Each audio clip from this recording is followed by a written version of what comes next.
Bismillahirrahmanirrahim. Assalamualaikum warahmatullahi wabarakatuh.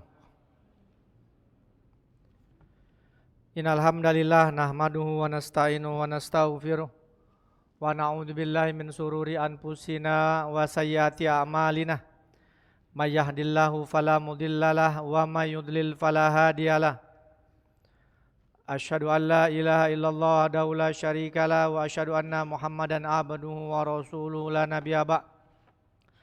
Ya ayyuhallazina amanu taqullaha haqqa tuqatih wa la tamutunna illa wa antum muslimun. Fa inna asdaqal hadithi kitabullah wa khairal hadi hadi Muhammadin sallallahu alaihi wasallam wa syarrul umuri muhdatsatuha wa kullu muhdatsatin bid'ah wa kullu bid'atin dhalalah wa kullu dhalalatin finnar. Allahumma shalli ala Muhammad wa ala alihi wa man tabi'ahum bi ihsanin ila yaumiddin. Alhamdulillah, bersyukur kepada Allah atas limpahan karunia nikmat yang banyak yang Allah tabaraka wa ta'ala berikan kepada kita, sehingga pada kesempatan kali ini kita masih bisa mendatangi salah satu taman surganya Allah untuk mencari ilmu, untuk mempelajari qala Allah, qala Rasul, mempelajari wahyu. Hanya qala Allah dan qala Rasul yang bisa memberikan dampak ilmu, yang bisa memberikan keyakinan, yang bisa melepaskan kita dari berbagai macam bentuk syubhat dan keraguan-raguan. Al-ilmu ma kana fihi qala haddatsana. Al-ilmu ma kana fihi qala haddatsana wa ma siwa zaka waswasus syayatin. Al-ilmu, ilmu itu adalah qala Allah, qala Rasul, perkataan Allah, firman Allah, atau perkataan atau sabda Nabi Muhammad sallallahu alaihi wasallam. Itulah ilmu. Itulah yang bisa memberikan keyakinan yang pasti. Dan hanya kedua itulah yang bisa menghilangkan segala macam bentuk syubhat dan keraguan-raguan. Salawat dan salam kepada Nabi Muhammad sallallahu alaihi wasallam. Laqad akhrajana minaz zulumat ilan nur wa min jahiliyah ilal Islam. Kita lanjutkan kitab Kasyfu Syubhat, membongkar syubhat-syubhat. Ya. Membongkar racun-racun pemikiran. Ya. Keyakinan-keyakinan yang tidak sesuai dengan Kitabullah dan sunnah Nabi sallallahu alaihi wasallam di atas pemahaman para sahabat. Kitab yang ditulis oleh Syekhul Islam Al-Mujaddid Muhammad bin Abdul Wahhab, yang kemudian kitab ini disarah oleh ulama yang muktabar pada abad ini, yaitu Fadilatul Syekh Al-Allamah Shalih bin Fauzan Al-Fauzan. Salah satu bentuk menjaga kehormatan seorang muslim adalah, apalagi dia seorang ulama, maka kita mempelajari kitab-kitab mereka. Akidah-akidah mereka kita pelajari dari kitab-kitab. Ya. Benarkah Syekh Muhammad bin Abdul Wahhab yang dijuluki ya Wahabi, dia ini seorang yang murji'ah misalnya, atau dia seorang yang mu'tazilah misalnya, atau dia memiliki pemahaman atau akidah yang menyesatkan misalnya, kita pelajari. Salah satu bentuk takrim, menghormati mereka dan pembelaan kepada mereka, kita mempelajari dari kitab-kitab mereka. Kita lihat apakah ada ya menyelisihi akidah seperti akidah Imam Syafi'i, Imam Ahmad bin Hanbal, Imam Abu Hanifah, Imam Malik, Imam Al-Thawri, Imam Al-Auza'i misalnya. Ya. Sehingga kita melakukan suatu perbuatan atau mengikuti suatu ucapan benar-benar ittiba, tidak hanya taklid, harus ittiba. Apa ittiba? Qabulu qauli qailin wa anta ta'rif wa anta tadri min aina ma'khuzuhu. Kau mengikuti suatu pendapat, tentunya pendapat ya para ulama, dan engkau mengetahui dari mana pendapat tersebut diambil. Kau mengetahui bahwasanya pendapat itu diambil dari kitabullah misalnya, atau pendapat itu diambil dari sunnah Nabi sallallahu alaihi wasallam, atau pendapat itu berdasarkan kepada qiyas, ya, qiyas yang muktabar, ya, qiyas yang diperbolehkan, qiyas yang tidak bertentangan antara satu dengan yang lain, atau engkau mengetahui bahwasanya pendapat tersebut diambil daripada ijma' ulama. Selain daripada itu kita disebut sebagai orang yang taklid. Qabulu qawli qailin wa anta la tadri aw la ta'rim min aina ma'khudhu. Kebalikan dari ittiba adalah taklid, tercelah, mazmumah. Hanya pada waktu-waktu tertentu saja diperbolehkan bertaklid itu. Tapi tidak terus-menerus. Ada waktu-waktu tertentu yang masih diberikan toleransi ketika kita bertaklid. Tapi bagi thalibul ilmi dia harus ittiba. Karena taklid itu lawan daripada ittiba. Taklid apa? Mengikuti suatu pendapat sedang engkau tidak mengetahui dari mana pendapat itu diambil. Membeo, berbaris miluk panjang, bertepuk miluk rame. Kalau jerit paling besar dewe, no bertepuk. Tak tahunya nenek dia dewe yang nyampak. Ya. Yeah. Mamang dia dewe, siapa yang kau tepuk itu tak tahu. Mamang kau yang kau tepuk itu terjebur di depan situ. Maka dia nak marah. Ya. Yeah. Maka kita harus ittiba. Ya, mempelajari kitab para ulama tersebut. Melihat ya, apa benar seperti yang mereka katakan. Ya, inilah subhat-subhat yang harus kita bersihkan. Ya, man qala, ya, Nabi mengatakan barang siapa yang dianya mengatakan sesuatu pada diri seseorang ternyata laisa indah askanahullahu radghatal ghabar. Ternyata ucapan tersebut, fitnah tuduhan tersebut tidak ada pada diri seseorang tersebut, apalagi dia seorang ulama. Ya. Mengatakan bahwasanya ulama ini adalah pemecah belah, ulama ini pahamnya murji'ah, ulama ini adalah pahamnya mu'tazilah. Ternyata tuduhan itu tidak ada pada ulama yang disasarkan ucapan atau fitnah tersebut, maka hati-hati kata Allah. Kata Nabi sallallahu alaihi wasallam, askanallahu radghatal ghabar. Allah akan masukkan dia ke dalam salah satu nerakanya Allah tabaraka wa taala. Kita menuduh Syekh Muhammad bin Abdul Wahhab dia adalah orang yang begini, begitu dan seterusnya dengan fitnah, ternyata fitnah itu tidak ada. Ketika kita mempelajari bukunya tidak ada yang menyeleweng. Ya. Akidah beliau adalah akidahnya Imam Syafi'i rahimallahu taala. Akidah beliau adalah akidah Imam Ahmad bin Hanbal. Akidah beliau adalah akidahnya Imam Malik. Akidah beliau adalah akidahnya Imam Abu Hanifah, Imam Ats-Tsauri, Al-Auza'i. Tidak ada yang baru. Hanya ya kalau berbeda dalam masalah fikih itu sesuatu yang wajar saja. Ya. Kalau saya Muhammad bin Abdul Wahhab lebih menguatkan pendapatnya misalnya Imam Ahmad bin Hanbal, itu pun dikarenakan keluasan ilmu beliau dalam mengambil keputusan. Para ulama juga berselisih pendapat. Jangankan para ulama, para sahabat kita saja berselisih pendapat dalam masalah fikih. Bukan masalah akidah. Tidak ada sesuatu yang baru yang dibawa oleh beliau dalam kitab-kitab beliau.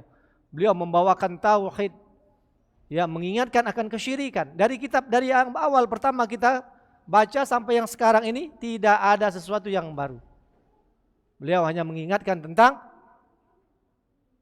tauhid, mengingatkan kita bahaya syirik, memperingatkan kita tentang firqah-firqah yang menyimpang daripada jalannya ahlus sunnah, jalannya dari para sahabat. Kita diingatkan jangan sampai jatuh kepada kesyirikan. Ya. Dan beliau selalu mengingatkan kita agar senantiasa iltizam, istiqomah di atas tauhid. Itulah yang diajarkan beliau, tidak ada sesuatu yang baru. Kita lanjutkan. Halaman 341. Syekh mengatakan wa'lam annallaha subhanahu wa ta'ala min hikmatihi lam yab'ats nabiyan bihadza tauhid illa ja'ala lahu a'daan kama qala Allah Ta'ala wa kadzalika ja'alna likulli nabiyyin aduwan syayatinal insi wal jinni yuhi ba'dhum ila ba'din zukhrufal qawli ghurura. Wa qad yakunu li a'da'i tauhid ulumun katsira wa kutubun wa hujajun kama qala Allah Ta'ala falamma ja'atuhum rusuluhum bil bayyinat farihu bima indahum minal ilmi. Ayat yang pertama, santri jangan ribut, santri, ahwat, nyatet, nanti dikumpulkan catatannya. Beliau mengatakan, ketahuilah sesungguhnya Allah Subhanahu wa Ta'ala di antara hikmahnya, Allah Tabaraka wa Ta'ala tidak pernah mengutus seorang nabi pun dengan membawa tauhid. Seorang nabi pun dengan membawa tauhid, ya, kecuali Allah jadikan baginya, bagi seorang nabi tersebut musuh-musuh. Ya. Jadi Allah Tabaraka wa Ta'ala tidaklah mengutus seorang nabi pun ke atas dunia ini dengan membawa risalah tauhid, para rasul, para nabi, kecuali Allah jadikan bagi mereka apa? Para musuh yang menghalangi, ya, dakwah mereka tersebut. Ini sudah sunnatullah. Sebagaimana yang difirmankan oleh Allah dalam surat Al-An'am ayat 112. Ya. Jadi jangan kita putus asa kalau kita mendakwakan kebenaran. Allah berikan musuh. Nabi ya Allah kenjuk musuh, apalagi pecah kita. Para ulama aja banyak musuhnya. Ya. Hal ini Allah abadikan dalam surah Al-An'am tadi. Wa kadzalika, dan demikian itu kami jadikan setiap nabi, apa kata Allah? Aduan. Musuh. Musuh ini dari golongan syaitan, ya, yang berbentuk manusia, dan dari golongan syaitan yang berbentuk dari kalangan jin. Jadi musuh-musuhnya ini dari kalangan syaitan dari kalangan manusia dan dari kalangan jin. Yang mana mereka saling membisikkan antara satu dengan yang lainnya. Para syaitan dari kalangan jin dan manusia itu, mereka saling membisikkan, saling mengatur strategi, ya, dengan ucapan-ucapan yang indah, kalimat-kalimat yang manis. Tujuannya apa? Gururoh, ya, untuk memperdaya manusia, untuk menyesatkan manusia. Jadi wahyu itu ada dua, wahyu minallah, wahyu minasyaiton. Jadi jangan salah, jangan marah kalau misalnya ada orang yang datang kepada kita, semalam aku mimpi, aku dapat wahyu. Tidak boleh, kau ini. Tidak. Memang wahyu itu ada dua, wahyu dari syaitan, wahyu dari Allah, dan wahyu dari syaitan. Ya, dalilnya ayat ini. Yuhi ba'dhum ba'dha. Para syaitan dari golongan jin dan manusia itu saling memberikan wahyu, saling membisikkan satu dengan yang lainnya. Yang mereka bisikkan itu adalah kalimat-kalimat yang indah. Tujuannya sebagai perangkap, menarik perhatian, mengemas sesuatu yang batil dengan yang hak, mengemas sesuatu yang jelek dengan sesuatu yang baik, dikemas seolah-olah itu merupakan sesuatu yang baik, padahal itu merupakan racun. Racun dikemas dengan madu. Inilah tujuannya. Ya. Oh iya, barangkali uji kita. Wahyu ya, semalam ya. Kau dapat wahyu. Iya. Mak mano, siapa yang datang? Oh, tidak berjenggot yang datang tuh. Pakaiannya panjang nih 4 meter. Isbal berarti uji kita. Tidak nyunah dia. Dia tuh ada jenggotnya, tapi dipotong. Yang datang sama kau nunjuk ke wahyu itu tidak berjenggot. Lah salah pula. Mungkin yang datang ke wahyu itu syaitan aja gitu. Ya. Apalagi sering nian klaim bahwasanya seseorang itu sering didatangi oleh Nabi Muhammad SAW. Ada tak semalam Nabi datang ke kau tuh jenggotnya panjang? Tidak, kelimis. Lah salah itu. Jenggot Nabi panjang. Ya. Maka harus tahu dulu bagaimana sifat-sifat Nabi SAW dalam hadis-hadis yang sahih. Sehingga yang datang kepada kita itu benar-benar Nabi atau ya malah syaitan yang mirip saja. Ya. Sorbannya panjang nian tat, gamisnya panjang nian, melebar ke tanah. Ya tidak boleh isbal. Nabi SAW tidak pernah pakaiannya melewati mata kaki. Ya. Banyak indikasi-indikasi itu merupakan dusta. Tapi kita harus mengetahui ilmunya terlebih dahulu. Yang kedua, terkadang kata beliau, musuh-musuh tauhid itu juga mereka memiliki ilmu, pengetahuan. Musuh-musuh tauhid itu. Orang yang membantah tauhid itu kita lihat mereka juga memiliki kitab-kitab. Mereka juga memiliki pengetahuan. Mereka juga memiliki kitab-kitab. Para ulama-ulama mereka. Kata beliau, wa hujajun, mereka juga memiliki dalil. Memiliki hujah. Maka hati-hati. Ketika antum masih baru, belajar tauhidnya masih galak, masih idak datang, ya pakai dewek dulu tidak usah nak berdakwah. Bertemu wong yang dionyo pakam dalam urusan subhat ini, dia juga memiliki kitab-kitab. Mereka juga memiliki ulama-ulama, mereka memiliki hujah, dalil-dalil. Sebenarnya dalilnya lebih tepat dikatakan sebagai subhat. Akhirnya terkontaminasilah ya orang tersebut karena tidak kuat dasarnya. Maka hati-hati memilih majelis ilmu, jangan nak didatangi galau. Ya. Sekelas Ibnu Qayyim aja ketika melewat sekumpulan ahlul kalam, mereka yang membahas tentang filsafat, ya, itu banyak sekali Imam Ibnu Qayyim terkena subhat mereka. Sehingga akhirnya dia datang kepada gurunya Ibnu Taimiyah menjelaskan tentang keadaan beliau tersebut. Maka beliau katakan, ya, ij'al qalbaka kal mir'a wa la taj'al kal isfinja.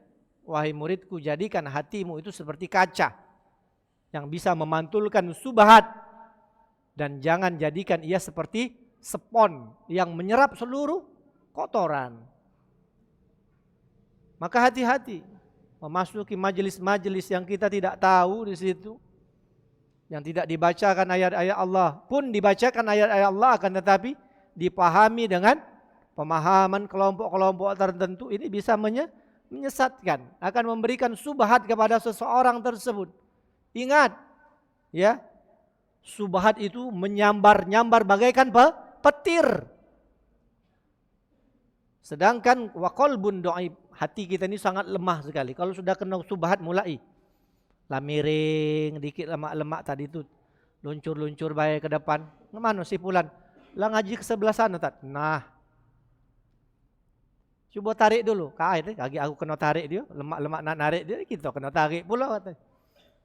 Ya. Banyak yang seperti ini. Ya, apalagi dia tidak memiliki pondasi atau pegangan yang kokoh, ya, dan ketika ada subhat dia tidak mendatangi seorang ustadz atau ulama yang mumpuni di bidangnya, maka ini akan mudah sekali. Ya. Hal ini sebagaimana dikatakan oleh Allah, falamma ja'atuhum rusuluhum bil bayyinat farihu bima indahum minal ilmi. Ada dalilnya.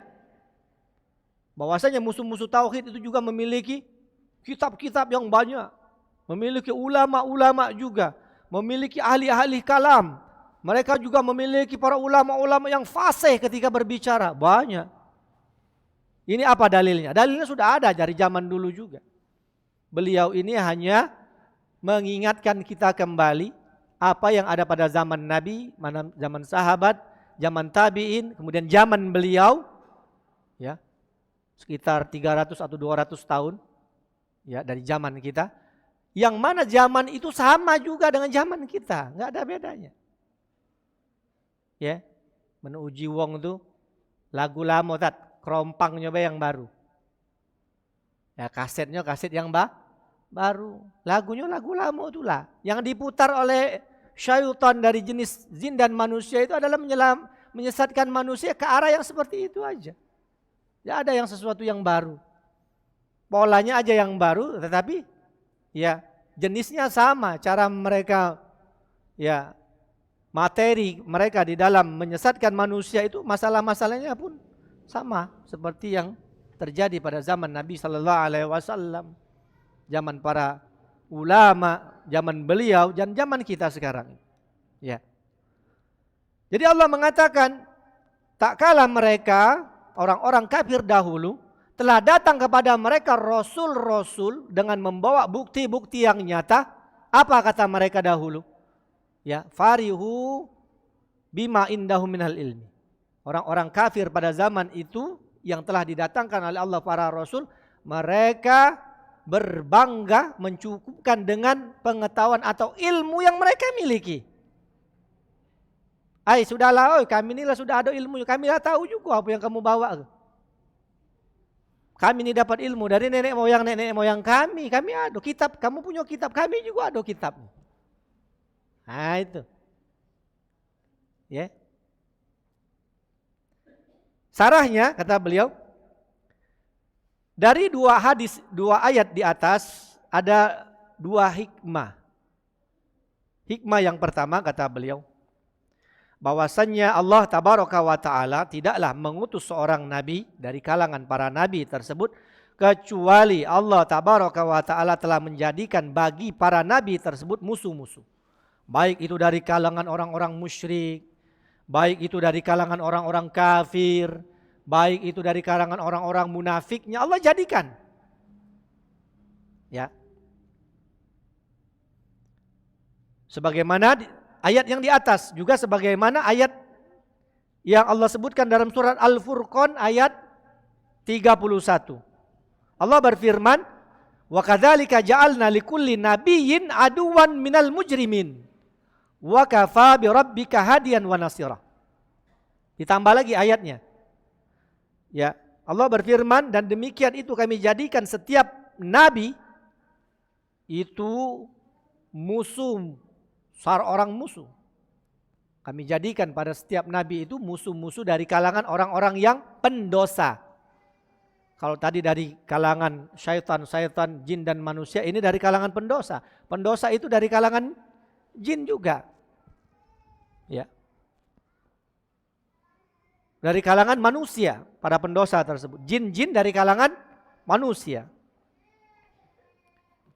Ya. Kenapa Allah tabaraka wa ta'ala jadikan seperti ini kata beliau? Walillahi fi dzalikal hikmah min ajli ayatabayyana as-sadiqu minal kadzib wa yatabayyana al-muti'u minal 'asi. Tujuannya apa? Tujuannya agar nampak jelas siapa orang-orang yang benar-benar jujur beriman kepada Allah dan siapa orang-orang yang mendustakan Allah tabaraka wa ta'ala. Siapa orang-orang yang taat kepada Allah dan siapa orang-orang yang bermaksiat kepada Allah. Hikmahnya ini. Jadi Allah jadikan setiap para nabi itu musuh-musuh tauhid, ya, agar nampak siapa sih yang benar-benar memperjuangkan agama ini, siapa sih yang benar-benar taat kepada Allah, siapa sih yang benar-benar mengikuti perintah Allah dan Rasulnya, siapa sih yang keimanannya benar-benar shadiq, siapa sih orang-orang yang berkhianat, pendusta, Orang-orang yang benar keimanan akan terlihat dengan dijadikannya musuh-musuh ini bagi para nabi tersebut, bagi para dai yang menyeru kepada hidayah. Dia mengatakan idza ba'atsal anbiya yad'una ilal huda sara hunaka du'atul lidhalal min ajli ayam tahinan nas ayyuhum yattabi'ul anbiya wa ayyuhum yattabi'u du'atadh dhalal. Ini kata beliau. Allah tak kalah mengutus para nabi-nabi tersebut mengajak manusia kepada hidayah, mengajak manusia kepada kebenaran. Sudah pasti di sana ada para dai-dai atau penyeru-penyeru yang menyuruh kepada kesesatan. Dari zaman bingen pasti ada itu. Ya. Dari zaman para rasul terdahulu, para nabi-nabi, ya, yang hitungannya ribuan untuk para nabi itu.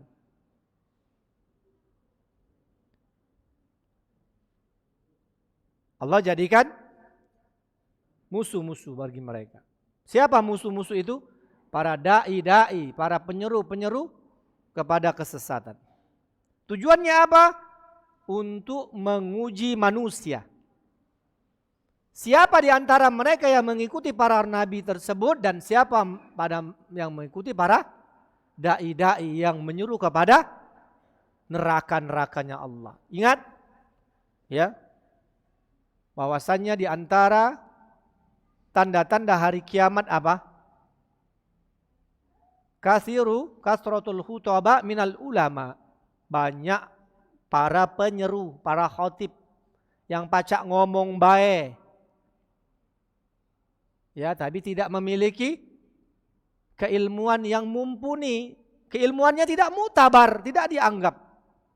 Dia baik galak nganggap dewek, dia baik berilmu, banyak ngoceh ke sana kemari, berdakwah ke sana kemari, akan tapi kosong dari ilmu. Ya. Karena kalau namanya ulama yang mengangkat ulama lagi, bukan kita. Ulama itu yang bukan yang mengangkatnya para ustadz, bukan. Ulama itu yang mengangkat siapa? Para ulama. Ulama tafsir, tahu dia memiliki kemampuan di dalam tafsir, siapa yang mengangkatnya mengetahui? Ya ulama tafsir juga. Sama kalau dokter gigi yang angkat itu para dokter juga. Bukan kita yang angkatnya. Bukan kita yang melegalitasnya. Memberikan, oh ini dokter bagus ini. Bagus dokter itu kau. Ya, dari mana kau tahu itu dokter bagus? Ya, seperti itulah. Jadi kalau ulama ini ulama yang mumpuni atau muktabar, maka yang mengangkat juga para ulama. Orang berilmu yang angkat orang berilmu lagi. Itulah yang dikatakan sebagai mereka ulama-ulama yang muktabar. Ya. Sehingga akan nampak siapa orang-orang yang mengikuti para nabi-nabi tersebut dan siapa yang mengikuti ya para dai-dai yang menyeru kepada neraka. Kasratul khutaba minal ulama. Kata Nabi, antum sekarang dalam kondisi banyaknya para ulama dari khutobanya. Wa sayati alaikum zamanun, ya, akan datang kepada kalian nanti suatu zaman yang mana para penceramahnya lebih banyak daripada para ulama. Dikatakan Nabi SAW, du'at ala abwabi jahannam. Akan banyak para dai-dai yang menyeru kepada pintu-pintu neraka. Para dai-dai yang mengajak kita kepada pintu-pintu neraka, bukan mengajak kepada surga. Man yattabi'uhum qadhafuhu fiha. Barang siapa yang mengikuti para dai-dai yang menyuruh kepada pintu-pintu neraka tersebut, maka dia akan menyampakkan kalian kepada neraka. Kasratul ruwaibidah. Kata Nabi SAW di akhir zaman, banyaknya para ruwaibidah. Ar-rajulu at-tafihu allazi yatakallamu fi amril amah. Seorang yang pandir lagi bodoh, ya, akan tetapi sudah berani ngomong urusan-urusan besar.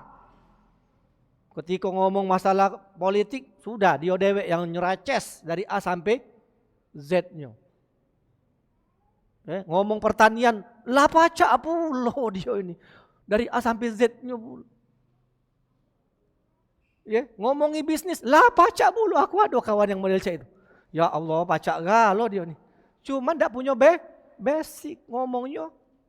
Ngalar ngidur ke sana kemari. Tidak bisa memberikan keyakinan yang pasti kepada orang yang mendengarkan tersebut. Karena dia tidak berbicara tentang ilmu. Ini akan banyak ini. Dan ini sudah nampak sekali orang-orang sekarang. Lihat. Orang-orang yang sogir. Yang tidak memiliki disiplin ilmu dalam bidangnya berbicara masalah politik. Lihat di mana-mana. Apalagi di sosmed itu. Hati-hati ketika kita bersosial media. Pakai adab-adab. Karena apa yang kita tulis, apa yang kita ucapkan. Itu akan diminta oleh Allah Tabaraka wa Ta'ala pertanggungjawabannya. Wala taqfu ma laisa laka bihi ilmun. Janganlah berbicara atau berbuat sesuatu yang kalian tidak mengetahui ilmunya. Tidak boleh. Itu namanya apa? Kalau di dalam Islam disebut sebagai takalluf. At-takallufu minal ismi, minadz dzanbi. Membeban-bebani diri kepada suatu perkara itu bagian dari dosa. Contohnya takalluf, kau ni tahu tak cara solat malam? Padahal dia ni tak tahu. Solat malam tu macam ini nah. Padahal dia tak tahu. Itu namanya takalluf. Orang yang bertakalluf ini kata para ulama, seandainya dia benar pun dia tetap terkena dosa. Apalagi kalau dia salah. Kalau dia salah, maka dia tetap terkena 2 dosa. Takalluf. Makanya ikhwan, kalau antum ditanya tentang suatu permasalahan, tidak usah macak-macak. Takalluf itu macak-macak bahasa gitu. Membeban-bebani diri sesuatu yang kita tidak tahu. Padahal Allah la yukallifullahu nafsan illa usaha. Allah saja tidak mau membebankan diri kepada manusia. Jangan takalluf, hati-hati antum. Merasa aku nila ngaji, mungkin takut kakek dikatoi oleh adik yang baru ngaji. Kakak nih, lama ngaji. Dalam hati aku nih, memang lama ngaji. Cuman Imam Syafi'i itu setahun sekali. Akhirnya dia takalluf. Berbicara tanpa ilmu. Kebetulan benar apa yang diucapkan tersebut, dia tetap dapat dosa. Dosanya kenapa? Dia sudah takalluf. Membebankan diri dengan sesuatu yang bukan kemampuan dirinya. Maka katakan saja, wallahu a'lam. Akhi, antum tahu enggak keutamaan 10 Zulhijjah itu? Nah, cak ini dia tuh setahu aku, mulailah setahu aku tadi. Menurut aku, ya caca melanak menurut aku pula. Menurut hemat aku lah hemat. Mak mano nak berbagi lagi malah hemat. Takalluf. Dosa tuh, coba-coba. Maka kata Imam Malik, wallahu a'lam itu nisful ilmi. Ketika antum ditanya oleh seseorang, antum tahu enggak permasalahan ini? Wallahu a'lam. Itu kata Imam Malik, sesungguhnya dia telah memberikan nisful ilmi, separuh daripada ilmu. Tapi jangan dikit-dikit wallahu a'lam. Dikit-dikit wallahu a'lam ya belajar. Mentang-mentang ucapan wallahu a'lam itu adalah separuh daripada ilmu, laju lah keladasan kena manigo nak wallahu a'lam.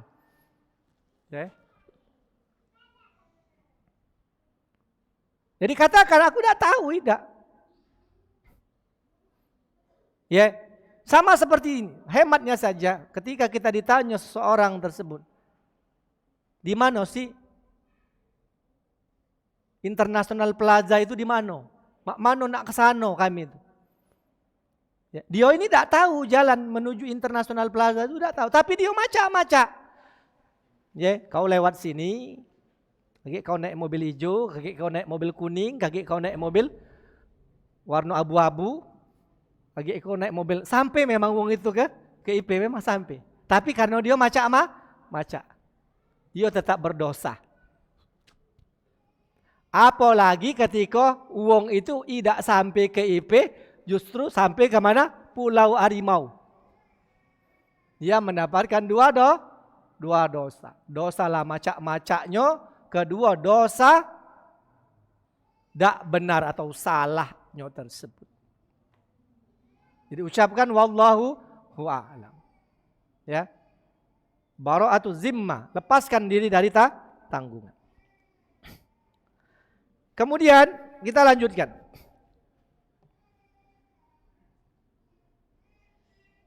Ya. Beliau mengatakan hadhihi al hikmah bi anna Allah ja'ala likulli nabiyyin aduwan sayatinal insi wal jin. Maka inilah hikmah kenapa Allah tabaraka wa taala menjadikan pada setiap nabi itu musuh-musuh dari golongan syaitan, ya. Musuh-musuh syaitan dari golongan jin dan manusia. Ya, perlu diketahui bahwasanya syaitan itu maknanya adalah yang durhaka, yang bermaksiat. Yang durhaka, yang bermaksiat. Jadi siapa saja yang dianya durhaka atau menentang perintah Allah tabaraka wa taala, maka dia disebut sebagai syaitan. Ya, dalam bahasa Arab dikatakan syaitan itu adalah al-maridu al-asi, yang durhaka lagi berbuat maksiat. Jadi siapa saja yang dianya keluar dari ketaatan, tidak mau taat, maka ini disebut sebagai syaitan dalam penggunaan bahasa. Ya. Apakah ini dari golongan manusia, ataukah ini dari golongan jin, ataukah ini juga bisa digunakan bahasa ini kepada golongan binatang. Jadi orang-orang Arab kalau seandainya mereka mendapati binatang-binatang peliharaan mereka itu binatang yang tidak taat kepada perintah majikannya, maka dia disebut syaitan. Jadi enggak salah kalau kita, oh ini syaitan ini. Kenapa? Karena tidak taat. Ya. Jadi orang-orang Arab itu kalau seandainya mereka mendapati kendaraan-kendaraan mereka, onta-onta mereka atau hewan-hewan peliharaan mereka yang tidak taat kepada perintah, suruh ke kanan, dia ke kiri, maka mereka mengatakan syaitan. Ya. Kenapa dikatakan syaitan? Karena tidak taat. Jadi apalagi orang-orang yang tidak mau taati Allah dan Rasulnya, maka mereka disebut sebagai syaitan. Kemudian beliau mengatakan yuhi ba'dhum ila ba'din zuhrufal qauli. Para syaitan tersebut mereka saling membisikkan, memberikan wahyu antara satu dengan yang lainnya dengan menggunakan ucapan-ucapan yang indah. Ghururah, sebagai perangkap untuk memperdaya manusia. Tujuannya apa? Untuk menyesatkan manusia. Ya. Dalam ayat ini ada ungkapan Allah kalimat zuhruful qauli. Ya. Ucapan-ucapan yang indah, ucapan-ucapan yang dihiasi, ucapan-ucapan yang manis. Karena zukhruf itu pada asalnya, ya makna zukhruf itu adalah az-zahab. Zukhruf diantara maknanya adalah az-zahab. Zahab itu emas. Jadi emas itu sesuatu yang menarik perhatian.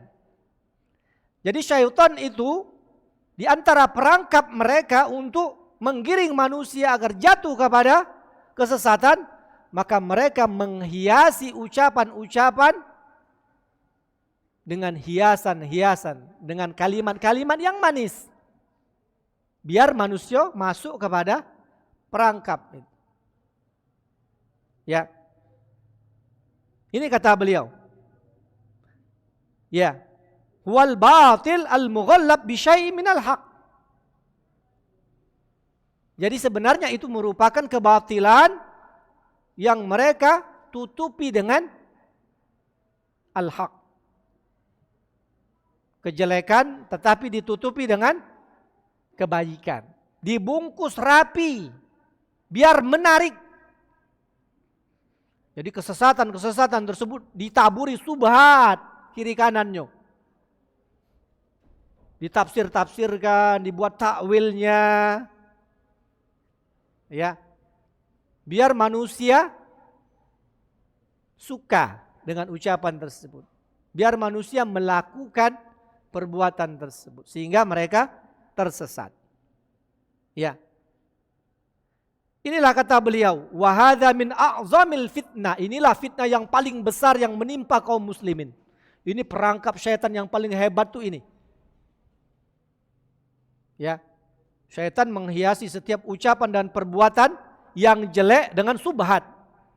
Maka harus belajar subhat. Kita mempelajari subhat, kita mempelajari kesyirikan, kita mempelajari bid'ah. Bukan untuk jatuh kepada perbuatan itu, bukan. Ya. Ini kaidahnya, kaidah kita belajar dari awal tentang kasfu syubhat ini apa? Arabtu syarra la li syarri lakin litawaqi. Man lam ya'rifil khaira minasyarri yaqafi. Aku mempelajari kejelekan, aku mempelajari syirik, aku mempelajari tentang kemungkaran, aku mempelajari tentang bid'ah, bukan untuk jatuh kepada itu semua, bukan.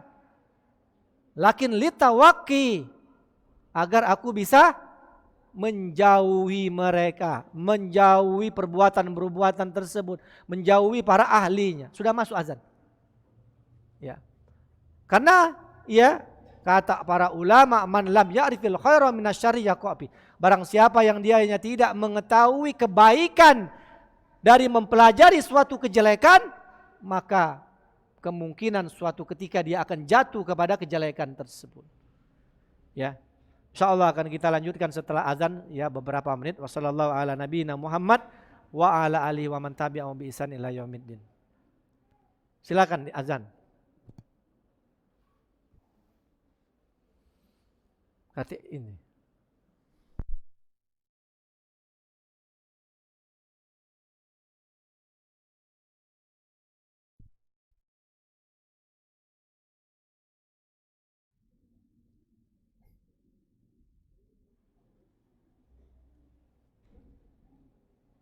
Masya Allah. Alhamdulillah ya Allah. Salam. Masya Allah.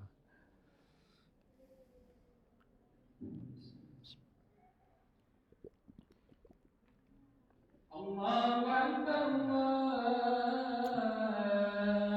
Allahu Akbar. Allahu Akbar, Allahu Akbar. Asyhadu an la ilaha illallah. Ya. Beliau mengatakan li'anna al-batil law kana maksyufan ma qabalahu ahad.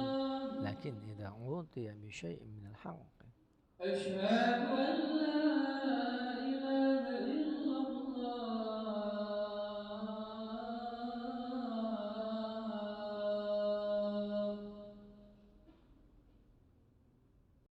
Asyhadu anna Muhammadar Rasulullah.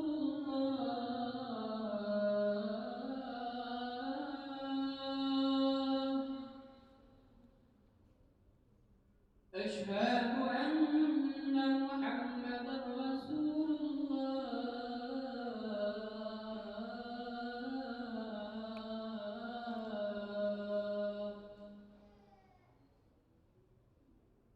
حي على الصلاة.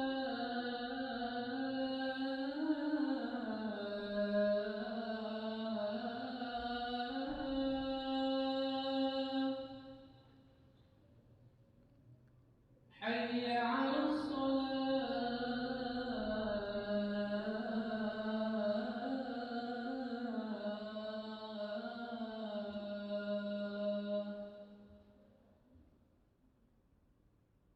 حي على الفلاح.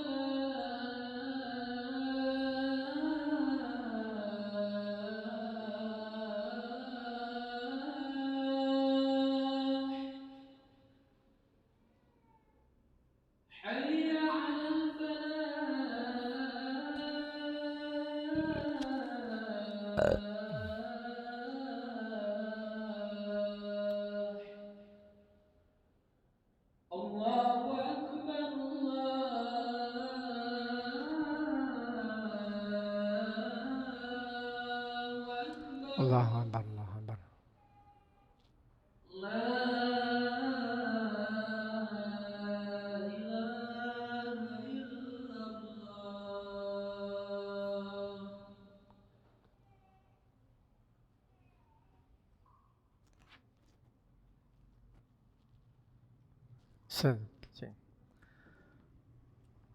Allahumma rabb hadhihi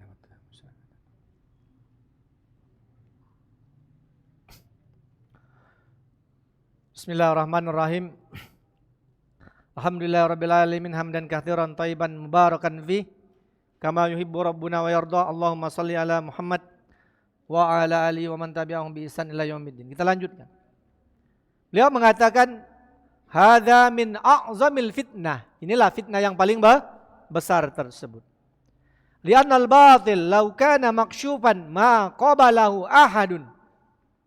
Lakin idza ghutiya bi syai'in minal haqqi fa innahu yaqbaluhu katsirun minan nas wa yankhada'una bi hadhihi dzukhrufa bahwa batilun fi suratil haqq.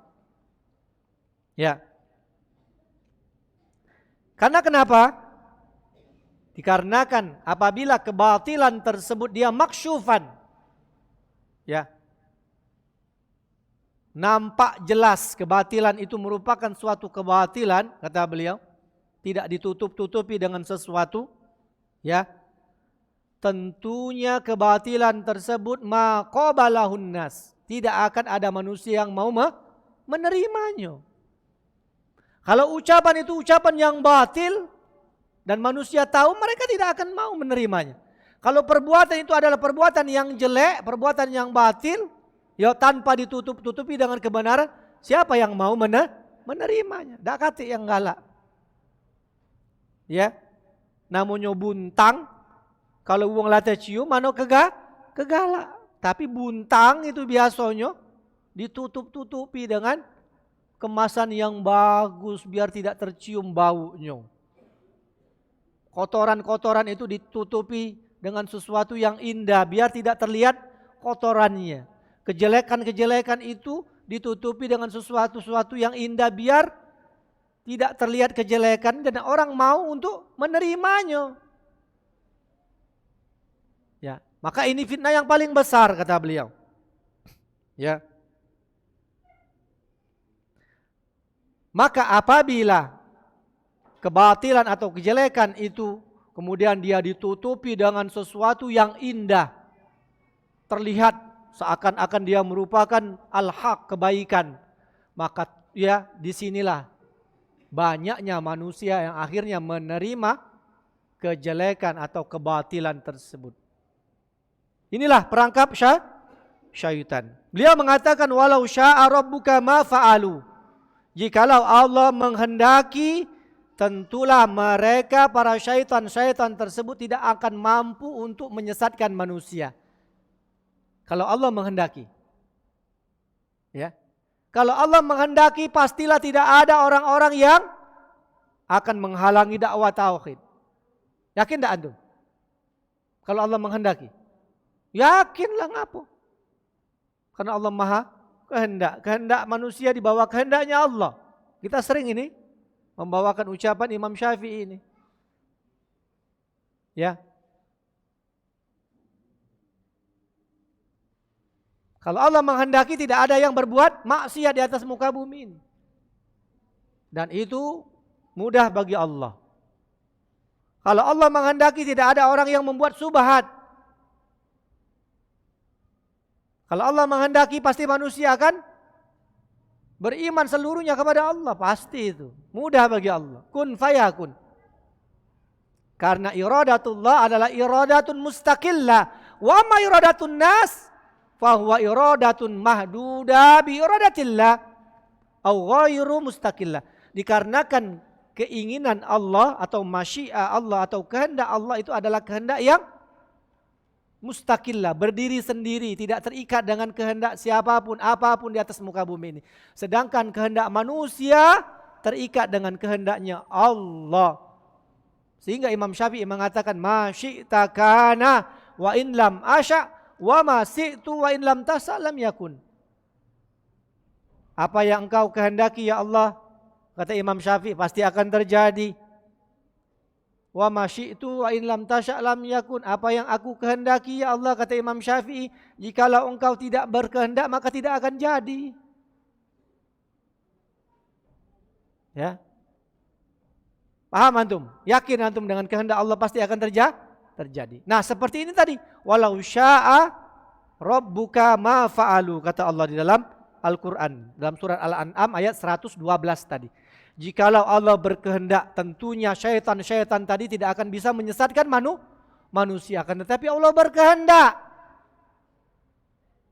Allah jadikan para syaitan-syaitan tadi yang bisa menyesatkan manusia. Gunanya apa kata beliau? Ibtila'an linnas. Tujuannya apa? Tujuannya apa? Allah jadikan syaitan-syaitan tadi untuk menguji manusia. Untuk menguji orang yang beriman. Biar tahu mana orang-orang yang kadhib, pendusta, mana orang-orang yang benar-benar keimanannya. Siapa orang-orang munafik akan tahu, akan jelas. Siapa orang-orang yang benar-benar beriman. Siapa dari kalangan Hizbullah, siapa dari kalangan Hizbu Syaitan.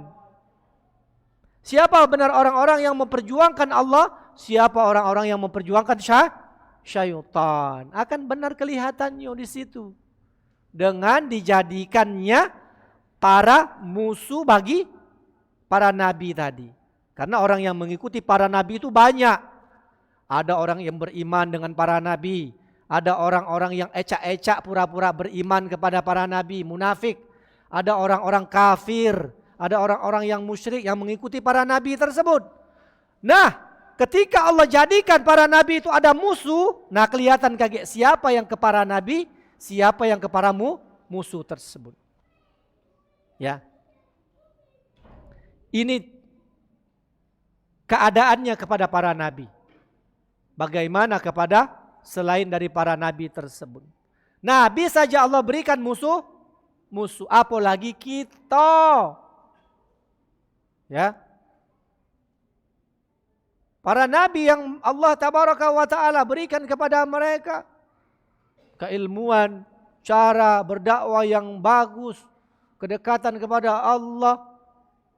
Ya Allah tetap berikan kepada musuh-musuh, kepada mereka para musuh-musuh yang menghalangi dakwah ini, apalagi kepada kita, orang-orang selain dari para nabi tersebut. Ya. Tentunya kita bisa mengambil ibrah dari apa yang terjadi pada perjalanan para nabi tersebut. Dan ini akan senantiasa ada dari zaman nabi, dari zaman para sahabat, dari zaman siapa? Khulafaur Rasyidin, dari zamannya siapa?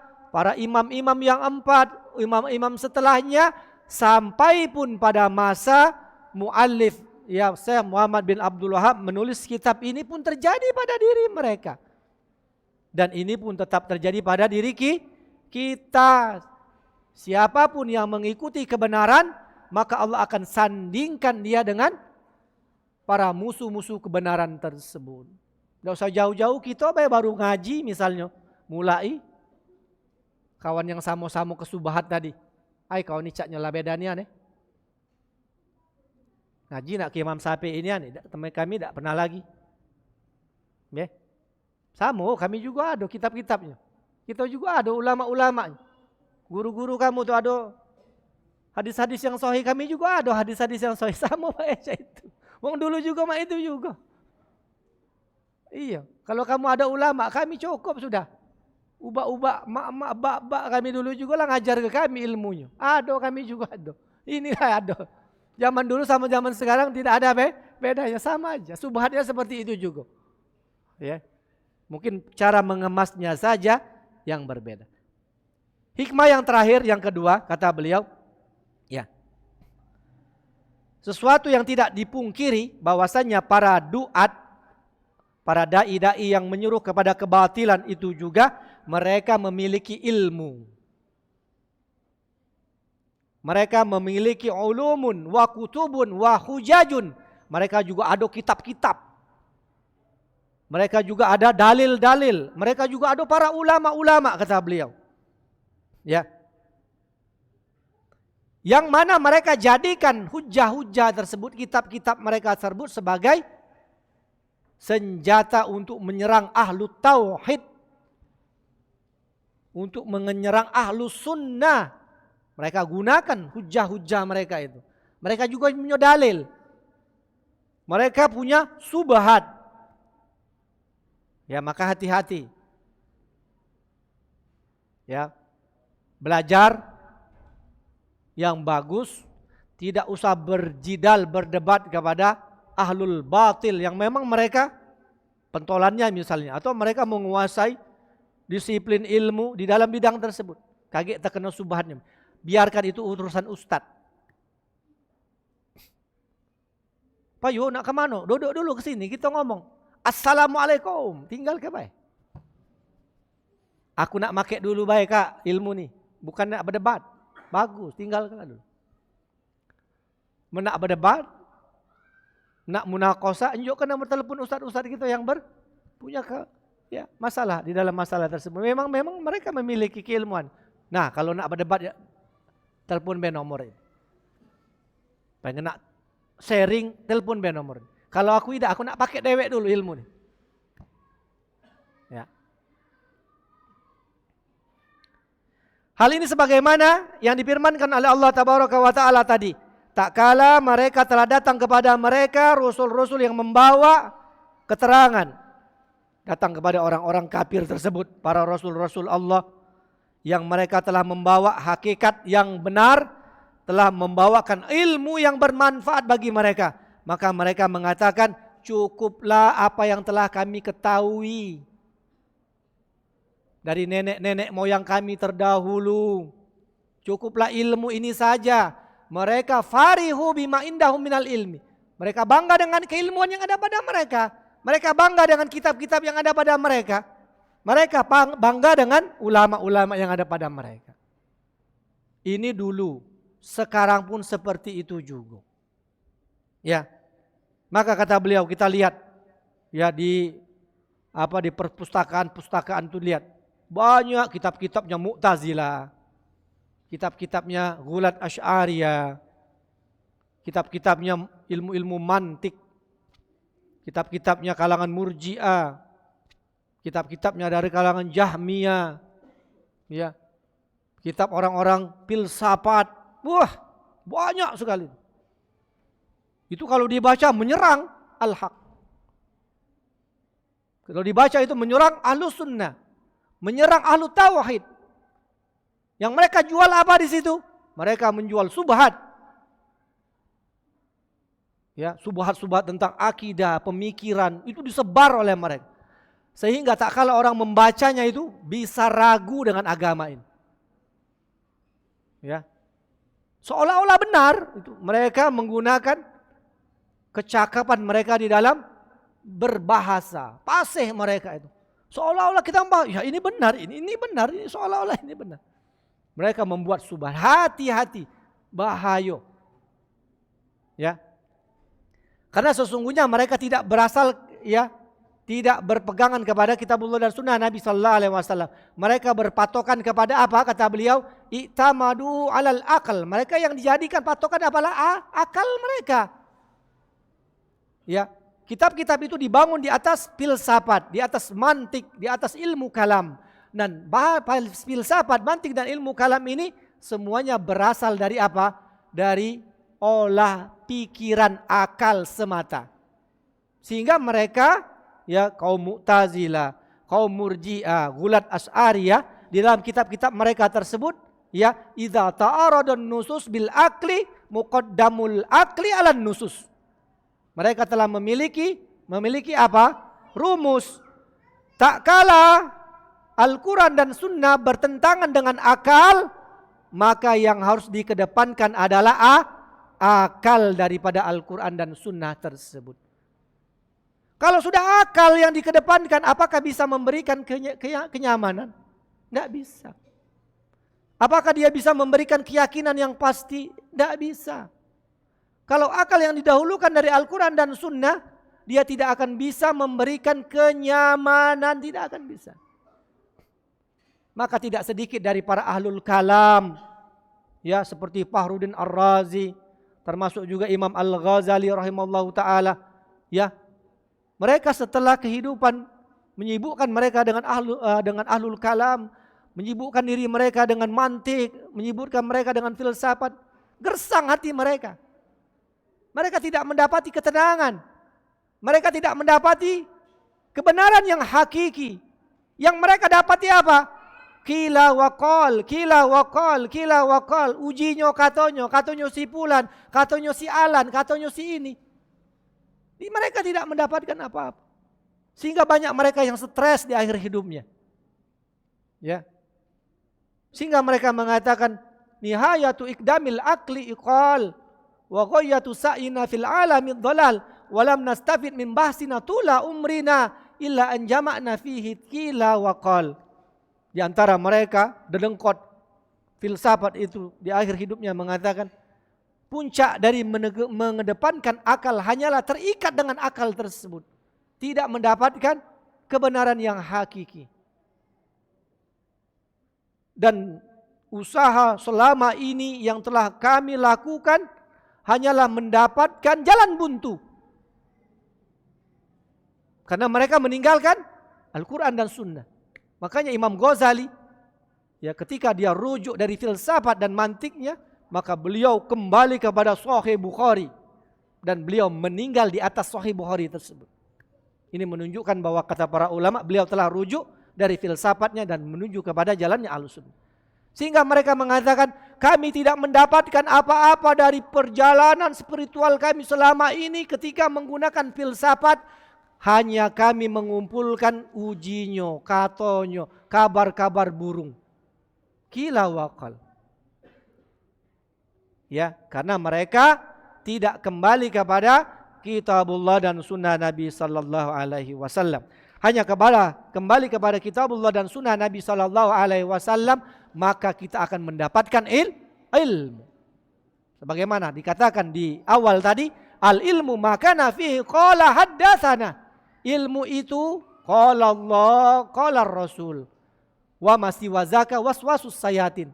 Adapun selain daripada qala Allah, qala Rasul, kitabullah dan sunnah Nabi sallallahu alaihi wasallam, bisa jadi itu adalah waswas, bisikan-bisikan syaitan yang akan memberikan subhat kepada kita, yang akan menjauhkan kita dari kitabullah dan sunnah Nabi sallallahu alaihi wasallam.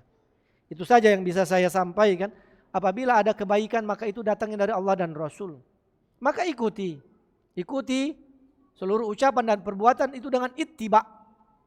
Mengikuti suatu pendapat dan engkau mengetahui dari mana pendapat itu didapatkan. Itulah ittiba.